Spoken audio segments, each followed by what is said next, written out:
le miroir du football de la diaspora congolaise. Vous êtes sur Diasco Foot, le miroir du football de la diaspora congolaise. Diasco Foot vous dit bonjour, tout plaisir est pour nous de vous retrouver, mais surtout de savoir que vous êtes nombreux en train de suivre votre chaîne YouTube dédiée uniquement aux footballeurs de la diaspora congolaise. Time is up, c'est l'heure de partager avec vous quelques news que nous avons pu récolter pour vous, des news concernant certains de nos internationaux ou des binationaux qui se sont illustrés dans leurs clubs respectifs.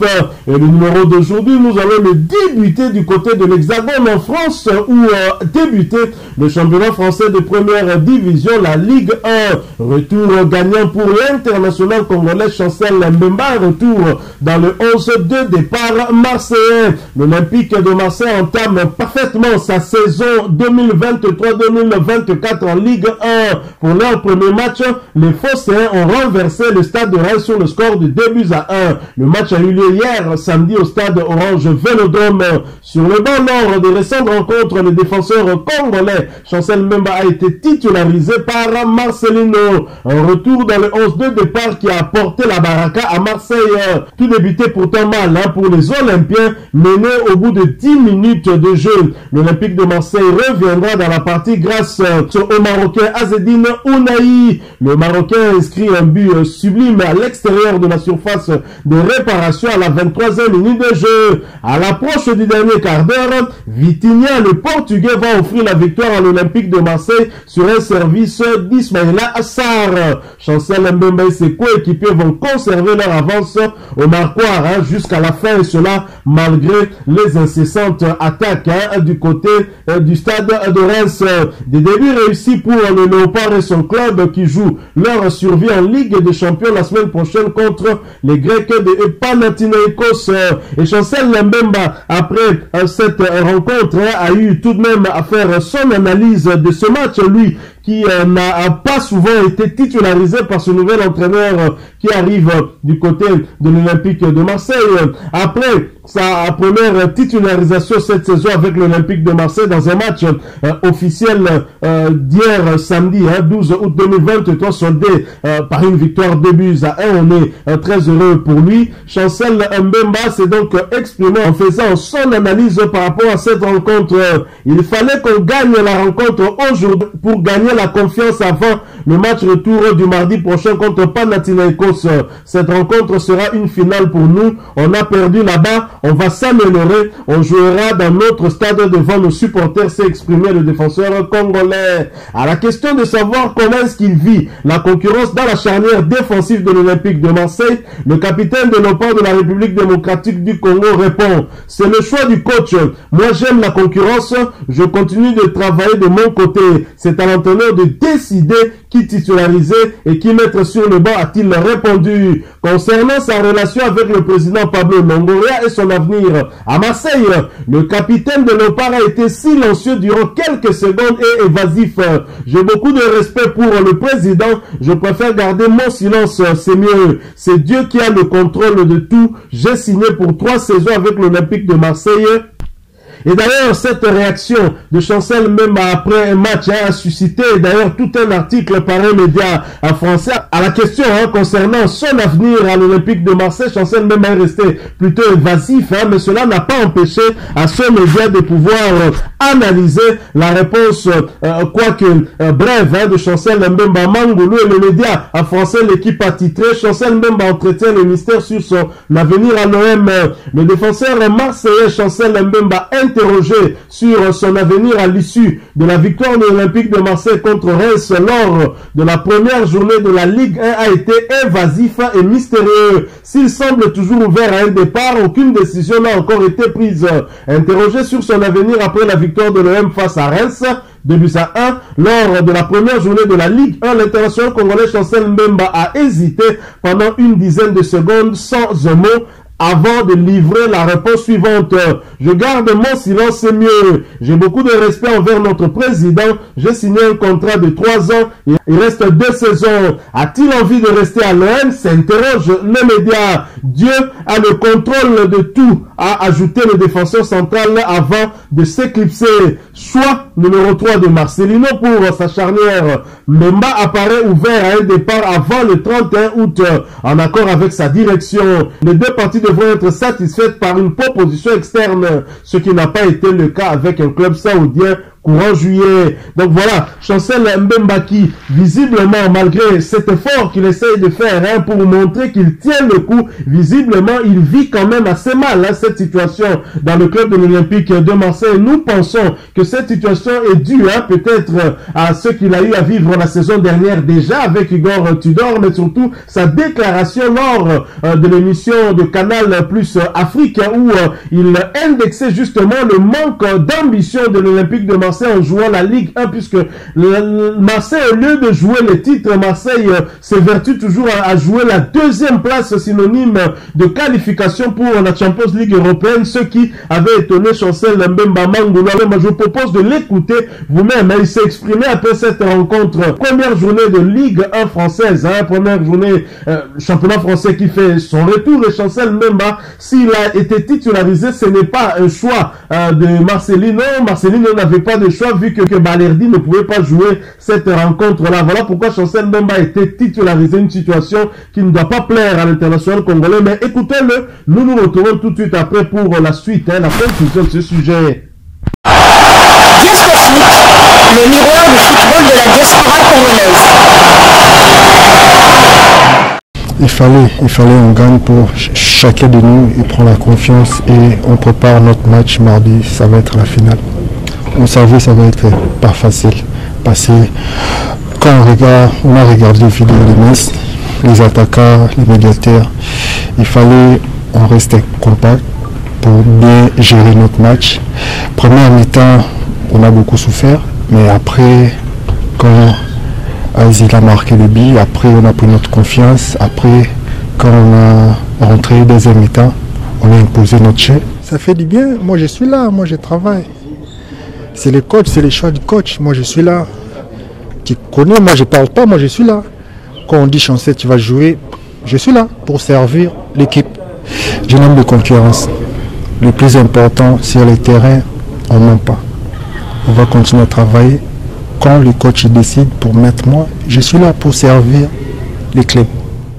Voilà, nous sommes de retour. Vous avez suivi Chancel Mbemba. Ce que j'aime chez lui, c'est qu'il reste toujours humble, calme. Il a confiance au travail qu'il est en train de faire et surtout il sait attendre son moment. Mais je crois quand même qu'à l'Olympique de Marseille, on est en train de commettre une erreur de laisser un défenseur avec un grand talent comme Chancel Mbemba et un défenseur expérimenté comme lui et mettre à la place un jeune Balerdi ou encore Gigot qui n'ont pas l'expérience ni même le talent de Chancel Mbemba. Mais dommage, on ne sait pas pourquoi à Marseille la direction du club, puisque je pense qu'il s'agit bien d'une décision de la direction du club plutôt qu'un choix de l'entraîneur, puisque ça avait déjà commencé avec Igor Tudor. Nous restons toujours en Ligue 1 qui a donc repris où un autre international congolais était sur le terrain hier. Il s'agit de Gédéon Kaloulou, le latéral droit de Lorient, qui ont accroché le Paris Saint-Germain dans son stade de Parc des Princes solide.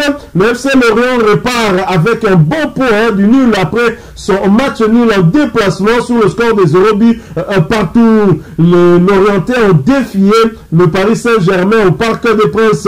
L'international congolais avait bien évidemment été titularisé pour cette rencontre qu'il a disputée dans son intégralité. Nous restons en France mais plus en Ligue 1, mais nous allons plutôt du côté de la Ligue 2 où l'international congolais Gaël Kakuta était l'unique buteur lors du match qui les opposait à l'AJ Auxerre. Gaël Kakuta a inscrit l'unique but du match, offrant ainsi la victoire à son équipe d'une magnifique frappe du droit. Gaël Kakuta a trouvé la lucarne et donc a donné l'avantage à Amiens sur le terrain de l'AJ Auxerre. Score final 0 but contre 1. Restons toujours en Ligue 2 où dans un duel qui opposait deux internationaux congolais, le gardien de but de Léopard de la RDC Lionel Passinzaoula emporté sur le défenseur central Dylan Batumbisika. titulaire. Nos deux léopards s'affrontaient hier après-midi à l'occasion de la deuxième journée de la Ligue 2 française. C'est Rodez de Lionel Passinzao qui s'est imposé contre l'AS Saint-Etienne dans les arrêts de jeu à un score final 2-1. Nous quittons la France, nous allons cette fois du côté de la Suisse où Jonathan Okit a été une fois de plus buteur. Troisième victoire en championnat pour le FC Zurich qui a battu Lausanne sur le score de 0-3. Titulaire, l'international congolais Jonathan Okit a inscrit le premier but de la rencontre sur un penalty. L'attaquant congolais compte désormais 3 buts en 4 sorties en championnat. Félicitations Jonathan Okita. Toujours en Suisse, toujours pour le compte de la 4e journée de Super League. Équivalent de la première division suisse, Servette qui recevait Saint-Gall a partagé le point, score final, un but partout. Shadrack Akolo n'a pas été titularisé pour cette rencontre. Il a néanmoins fait son entrée en jeu à la 64e minute de jeu. À noter que Shadrack Akolo a profité de ces quelques minutes pour porter à 123 minutes son temps de jeu sur les 378 minutes possibles. L'international congolais a participé à tous les 4 matchs avec son club. Saint-Gall après ce match nul à l'extérieur est 3e de Super League suisse avec 2 victoires, un nul et une défaite. 5 buts inscrits contre 4 encaissés. Prochain rendez-vous, ce sera pour le compte du premier tour de la Coupe de Suisse et le déplacement sur le terrain de Vidno. Ce match est prévu pour le dimanche 20 août 2023 sous le coup de 13h heure de Kinshasa. Nous restons toujours en Suisse mais nous quittons la première division pour aller en Challenge League, l'équivalent de la 2e division où l'on jouait la 3e journée. Neuchâtel Xamax qui recevait Thun l'a battu sur le score de 4-0. L'international congolais Fabrice Ntaka, la titulaire, a disputé l'intégralité de cette rencontre pour sa 3e fois consécutive. À noter qu'il s'agissait également de sa 4e titularisation consécutive. Fabrice Ntaka a d'ailleurs profité de ses 90 minutes de temps de jeu pour porter à 359 minutes son temps de jeu sur les 379 minutes possibles. L'international congolais a participé à tous les 4 matchs de son club avec à la clé 2 passes décisives délivrées. Son club, après cette belle victoire, occupe la première place du championnat avec 3 victoires et nul et 0 défaite. 11 buts inscrits contre 3 encaissés. Prochain rendez-vous, ce sera pour le compte du premier tour de la Coupe de Suisse et le déplacement sur le terrain de Kleinningen. Ce match est prévu pour le dimanche 20 août 2023 sous le coup de 13h heure de Kinshasa. Nous quittons la Suisse, nous allons cette fois du côté de l'Allemagne où l'international congolais Silas Katompa a montré la voie à ses coéquipiers. Passeur puis buteur, Silas Katompa permet à Stuttgart de mener sur le score de 0-2 sur le terrain de TSG Balingen, équipe de la 4e division allemande. Il s'agit d'un match comptant pour le premier tour de la Coupe d'Allemagne. Le match s'est soldé sur le score de 0-4. Bravo à l'international congolais Silas Katompa qui débute bien la saison. Nous quittons l'Allemagne et nous allons cette fois du côté de la Turquie où l'international congolais Cédric Bakambu et son club ont partagé des points. Galatasaray a buté sur Kayserispor pour son premier match de la saison en championnat. Score final 0 but partout. Titulaire, l'international congolais Cédric Bakambu a cédé sa place à la 55e minute de jeu. Rendez-vous mardi pour le prochain match face à l'Olympique Ljubljana. Nous restons toujours en Turquie et toujours pour le compte de cette première journée du championnat turc de première division. Brita Somba a fait ses débuts du côté d'Antalyaspor. Trabzonspor et l'Antalyaspor ouvraient le bal hier soir à l'occasion du premier match du championnat turc. La rencontre a tourné à l'avantage du premier cité qui s'est imposé sur la plus petite des marges. Score final 1-0. Arrivé en début de semaine chez les Scorpions, Brita Somba Longa est monté à la 74e minute de jeu. Malheureusement, l'international congolais n'a pu rien faire pour éviter la défaite à l'extérieur. Nous quittons la Turquie, nous allons cette fois du côté de l'Espagne où Omenu Kemfoulou a fait un match nul pour ses débuts en Liga. Pour son retour en Liga, Las Palmas se contente du point du nul à domicile devant Mallorca. Score final 1 but partout. L'international congolais Omenu Kemfoulou a débuté ce match sur le banc. Il a néanmoins fait sa montée en jeu à la 85e minute. Nous quittons l'Espagne, nous allons cette fois du côté du Portugal où l'on jouait également la première journée de la Liga Win, championnat portugais de première division. Braga qui recevait Malika ont été battus à domicile sur le score d'un but contre 2. Simon Obanza a débuté ce match sur le banc. Il a néanmoins fait son entrée en jeu à la 74e minute de jeu. Profitait ainsi à porter son temps de jeu à 33 minutes sur les 198 minutes possibles. Simon Banza a donc participé à son tout premier match avec Braga pour cette saison 2023-2024 en championnat. Braga est dernier de la Ligue à Bouine au terme de cette rencontre de première journée après cette défaite. Un but inscrit et 2 buts encaissés.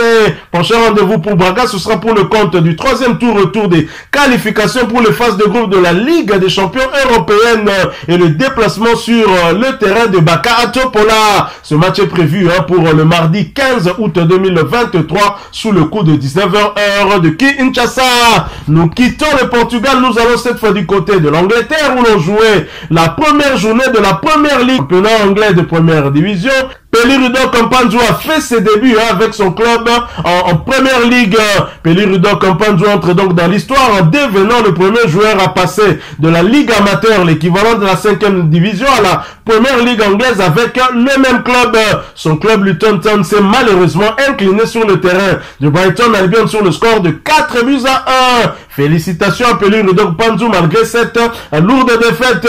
Toujours pour le compte de cette première journée de la première ligue anglaise, Newcastle a étrié Aston Villa sur le score de 5 buts à 1. Ezri Konza, titulaire du côté d'Aston Villa, a disputé l'intégralité de cette rencontre.